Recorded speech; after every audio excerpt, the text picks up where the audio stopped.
내 말을 내 입에 맡긴다. 내 말을 내 입에 맡긴다. 오늘 설교의 제목은 내 말을 내 입에 맡긴다입니다.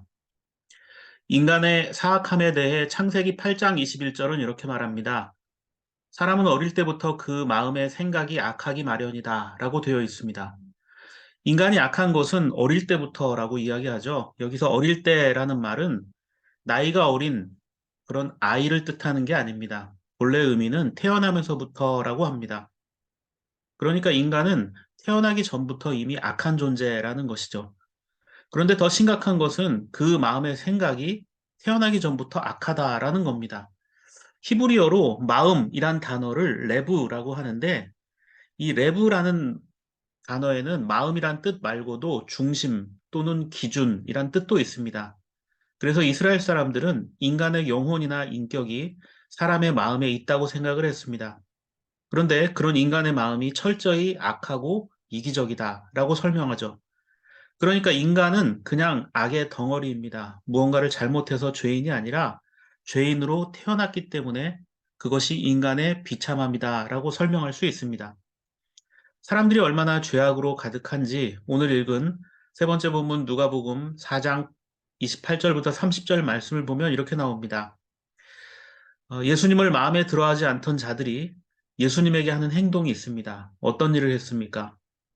28절 보면 예수님에게 화가 잔뜩 나 있던 예수님의 말씀을 듣고 화가 났던 자들이 들고 일어나서 29절 보면 예수님을 동네 밖으로 쫓아냅니다. 이곳으로 분이 다 풀리지 않았는지 예수를 산 벼랑까지 끌고 가서 밀어서 떨어뜨려 죽이려고까지 했습니다. 자, 언덕에 사람을 끌고 가서 죽이려고 합니다. 그러자 30절에서 예수님께서는 한가운데를 지나갔다. 이렇게 되어 있습니다. 그들의 한가운데를 지나갔다. 그런데 이 장면을 한번 잘 생각해 보십시오. 지금 예수님을 붙잡고 예수님을 벼랑 끝으로 밀어서 죽이려고 하는 그 사람들 틈을 주님이 유유자적하게 지나갔을까요? 저 지나갑시다 하면서 지나가니까 아, 그러세요 하고 길을 비켜줬을까요? 아니죠. 여기서 지나갔다라는 단어, 포리오마이라는 단어는 어원이 있습니다. 파라피크라스모스라는 단어를 쓴다고 하는데 이 파라피크라스모스라는 단어는 격분, 성나게 함, 도전이란 뜻을 가진 단어라고 합니다. 그 말에서 유래가 됐다는 건 예수님이 지나가면서 지금 격분하고 도전하고 성나게 하면서 지나가는 것. 그러니까 엄청난 몸싸움을 하면서 그 자리를 피했을 거다라고 추정해 볼 수 있다는 겁니다. 모르긴 몰라도 아마 예수님과 제자들은 자신들을 위협하는 자들을 향해 고함을 치고 뭐 욕을 할 수도 있었겠죠. 완력으로 힘을 써서 그 자리를 빠져나갔을지도 모릅니다. 저는 이 장면을 보면서 이런 상상도 해봤습니다. 인간들의 이기심과 자기 중심성은 예수님도 격분하고 성나게 할 정도가 아닐까 하는 겁니다. 영국 성공의 사제인 존 스토트 신부가 쓴 기독교의 기본 진리라는 책이 있습니다. 이 책이 우리나라에 1962년 1판 1쇄를 출간한 이후에 2019년까지 무려 6판 50쇄를 인쇄할 정도로 꾸준히 사랑을 받아온 책입니다. 이 책을 내고 1쇄, 단 한 번만 인쇄를 하고 사라지는 책들이 뭐 90% 이상이라고 하는데, 판을 거듭하면서 6판 50번 인쇄할 정도로 꾸준히 사랑을 받아온 책입니다. 책의 내용도 60년 전이 아니라 지금 우리의 시대를 이야기하는 것이라 여겨질 정도로 쉽고 또 논리적인 이야기로 기독교를 소개하고 있습니다. 그래서 어떤 사람은 마태, 마가, 누가, 요한복음과 함께 기독교의 기본 진리 이 책을 다섯 번째 복음서처럼 여겨도 된다 할 정도로 이렇게 유명한 책인데 이 책에서 이 존 스토트 신부는 인간의 자기 중심성에 대해 이렇게 설명을 합니다. 우리는 하나님을 먼저 사랑해야 한다. 그 다음 이웃을 자신처럼 사랑해야 한다. 따라서 하나님이 정하신 순서는 하나님 먼저, 이웃이 둘째, 나는 마지막이다. 죄는 이 순서를 바꾸는 것이다. 우리는 자신을 첫째에 두고 이웃을 둘째에 하나님은 마지막에 둔다. 이 근본적인 자기 중심성은 모든 행위에 영향을 미친다. 그렇죠. 적어도 예수 믿는 사람이라면 하나님과 이웃을 먼저 생각하고 마지막에 나를 돌아보아야 한다라는 걸 압니다. 그런데 그걸 사람들은 거꾸로 합니다. 그걸 죄라고 말하죠. 인간의 자기 중심성은 하나님의 아들이신 예수 그리스도조차도 벼랑으로 밀어버리기를 주저하지 않는데 하물며 자기와 비슷한 처지의 사람이 하나님 말씀을 전한다고 하면 과연 사람들이 들어주기나 할까요? 오늘 그렇게 자신의 위치에서 어려움 가운데, 고통 가운데 하나님을 말씀을 전했던 예언자가 있습니다. 바로 예레미야라는 사람인데요. 그 이름의 뜻이 여호와는 멀다입니다. 여호와는 멀다. 자, 이름의 뜻처럼 예레미야는 하나님 말씀을 열심히 전했지만 마치 하나님께 버림받은 것처럼 살았습니다. 예레미야 선지자는 고민이 많았어요. 이사야, 에스겔, 예레미야 하면 구약 성경을 어떤 예언서의 3대 선지자 중에 하나로 불릴 정도로 뭔가 대단한 인물인 것 같지만 이 예레미야가 활동하던 곳이 어디였냐면 남왕국 유다였습니다. 어, 남왕국 유다 말기였어요. 주전 609년에 개혁 운동을 했던 또 그래서 국가를 새롭게 부강시켰던 요시야 왕이 죽었습니다. 어떻게 보면 남한국의 우리나라 뭐 정조 임금 같은 그런 사람이라고 할 수 있는데 새롭게 남한국 유다를 부흥시킬 수 있었던 그 요시야 왕이 죽고 나자 요시야 왕도 싸움에 의해서 어쩔 수 없이 죽게 되었는데 북쪽의 바벨론 그리고 남쪽의 이집트의 틈바구니에서 바벨론 편을 들었다가 이집트와 전쟁을 하면서 전사하고 말았습니다. 자, 요시야의 뒤를 이어서 왕이 된 사람들 뭐 요시야 이후에 20여 년 동안 차례차례로 이제 왕에 오른 사람들이 여호아스나 여호야김, 여호야긴, 또 시드기야 이런 사람들이 남유다 왕국을 통치했지만 점점 쇠망의 길을 걷다가 결국 멸망하고 말았습니다. 자, 이런 질문을 던질 수 있어요. 하나님께서 선택하고 세워주셨는데 그 나라가 망한 겁니다. 우리도 그런 질문을 할 때가 있죠. 하나님을 믿고 있는데도 불구하고 고난이 있고 고통을 당하고 실패를 하는 겁니다. 우리의 기대를 벗어나는 일이나 그런 사람들 때문에 절망하고 시험에 들기도 합니다. 예레미야는 풍전등화의 위기에 빠진 남유다의 왕족 그리고 귀족들, 종교인들과 모든 백성들에게 하나님의 말씀을 전했습니다. 그러나 아무 소용이 없었습니다. 도리어 그들로부터 미움을 받아서 감옥에 갇히기도 하고 예수님처럼 목숨의 위협을 당하기도 했습니다. 예레미야는 그 당시 사람들에게는 남유다 왕국 사람들에게는 분위기 파악을 못하는 그런 사람 취급을 받았습니다. 여러분 맞는 말인데 듣기 싫은 소리 하는 사람을 사람들은 멀리합니다. 어쩌면 예레미야가 그런 사람이었을지도 모릅니다. 그럼에도 불구하고 예레미야는 지치지 않고 하나님의 말씀을 전하는데요. 보통 사람들 같았으면 누가 알아주지 않거나 자신의 말 때문에 자기가 어려움이 생기면 포기할 법도 한데 예레미야는 멈추지 않았습니다. 예레미야가 남들보다 더 용기가 있어서 그랬을까요? 아닙니다. 그는 추진력이 강하지도 않았고 확신에 가득 찬 사람도 아니었습니다. 오히려 남들 앞에서 말하는 것을 두려워하는 자였습니다.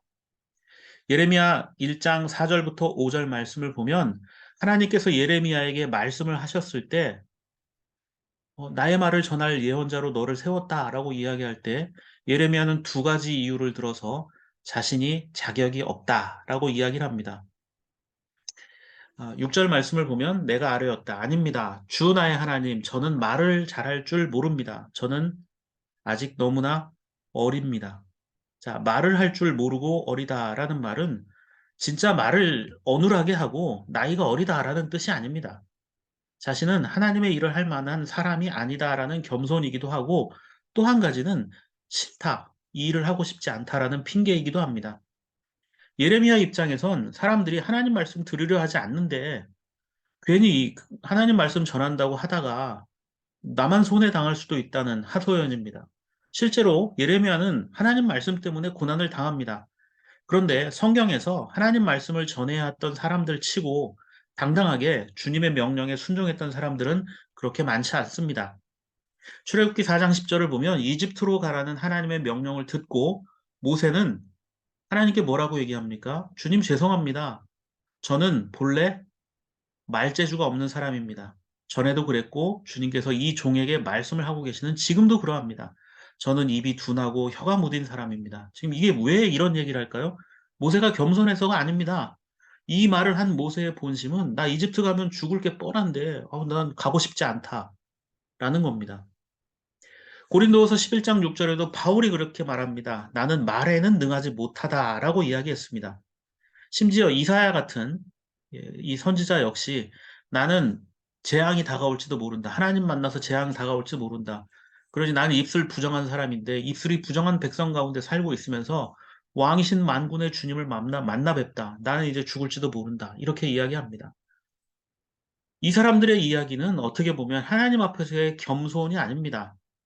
왜 접니까? 힘듭니다. 다른 사람 시키십시오라는 예레미야의 탄식과 비슷할 수 있습니다. 그런 예레미야에게 하나님께서 이렇게 말씀하십니다.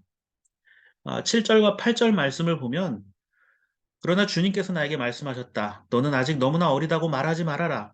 내가 너를 누구에게 보내든지 너는 그에게로 가고 내가 너에게 무슨 명령을 내리든지 너는 그대로 말하여라. 너는 그런 사람들을 두려워하지 말아라.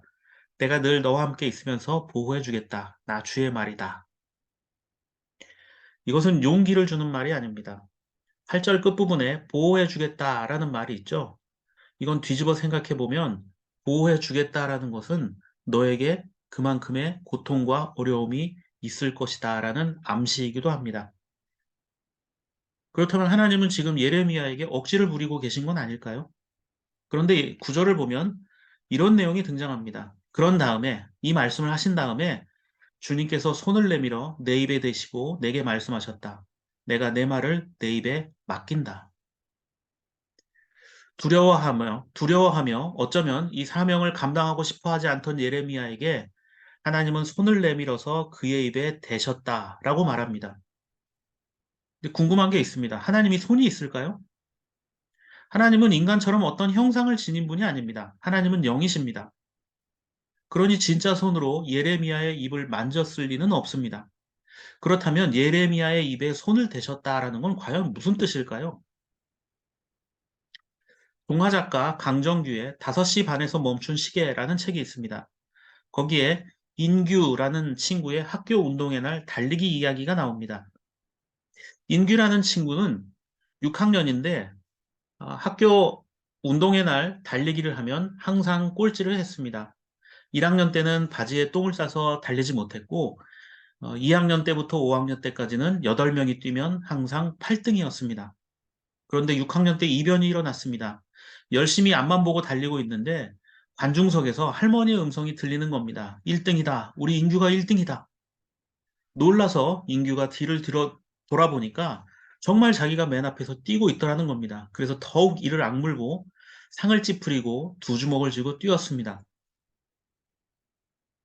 그런데 자기를 다 들어와서 보니까 자기를 뒤쫓아오던 아이들이 가만히 세어보니까 8명이더라는 겁니다. 한 번에 8명씩 달리니까 1등이면 뒤에 7명이 있어야 되는데 8명이 있습니다. 어떻게 된 일일까요? 인규는 엄청난 꼴찌를 한 겁니다.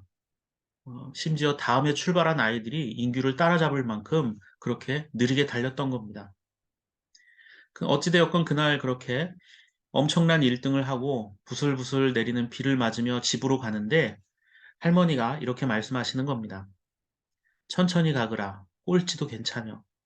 서둘다 자빠지면 너만 다친다. 암만 늦게 가도 내 몫은 있다. 앞서간 애들이 다 골라간 것 같아도 남은 내 몫이 의외로 실속이 있을 수 있는 겨 인규야. 이렇게 할머니가 이야기했다는 겁니다. 자, 늦게 가도 몫이 있다라는 말. 다 골라간 것 같아도 실속 있는 몫이 남았을 거라는 말에 저는 초등학생 동화책을 보다가 위로가 됐습니다. 그리고 저도 저런 인규 할머니처럼 그런 마음을 쓰고 위로의 말을 해줄 수 있을까? 그런 생각도 해보게 되었습니다. 그런데 동화 속 인규 할머니처럼 하나님께서는 암담한 현실 앞에서 주저하는 예레미야에게 위로를 주셨습니다. 9절에 내가 내 말을 내 입에 맡긴다라는 부분에서 우리 인규가 1등이다. 내 몫이 있으니까 괜찮다라고 외쳤던 그 할머니의 음성과 같은 음성을 듣게 됩니다.